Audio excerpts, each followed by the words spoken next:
কুষ্টিয়া জেলার মিরপুর উপজেলার পদ্মা ভাঙন কবলিত এলাকায় পানি উন্নয়ন বোর্ডকৃত বেড়িবাঁধ নির্মাণ প্রকল্পের কাজের দৃশ্য দেখাচ্ছে আপনাদের। বিস্তারিত দেখতে আমাদের সঙ্গেই থাকুন।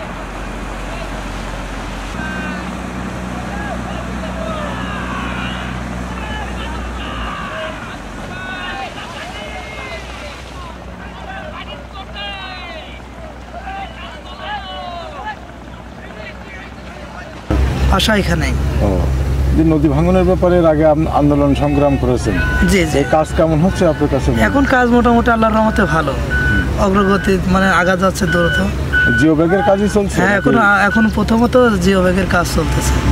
বিপদ আপদ যদি না হয় আল্লাহ দিলিবারে দ্রুত কাজে তাড়াতাড়ি মানে কার্যক্রম। দেখেন বাড়ি ঘর, বাথরুম, দুয়ার, রান্নাঘর সবই ক্ষতি হয়ে গেছে। এখন আমি নদীর বাড়ির মাথায় দক্ষিণ হয়েছি। আবাদি জমি সব নদী সব ধুয়ে গেছে। আমার আর কিচ্ছু নেই বাপ, আমাদের এই ঘরটুক ছাড়া কিছুই নাই। এটুক তো ঝলছে কিভাবে দেয় তো ভালো হবে, না দিলে আর কিছুই নাই আমাদের। কাজের অগ্রগতি মোটামুটি সন্তোষজনক। এই হারে যদি কাজ চলতে থাকে আশা করি ইনশাল্লাহ নির্ধারিত সময়ের মধ্যেই কাজ সমাপ্ত হবে। ঠিকাদারের যে ম্যাটেরিয়ালস মজদুরদের সন্তোষজনক এবং গুণগত মানও সন্তোষজনক।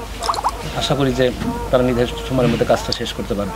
আজকে আমরা এসেছিলাম পদ্মা নদীর পাড় দিয়ে যে বেড়িবাঁধের কাজ চলছে, আপনারা দেখতে পাচ্ছেন। জিও ব্যাগের কাজ অলরেডি চলমান চলছে এখানে।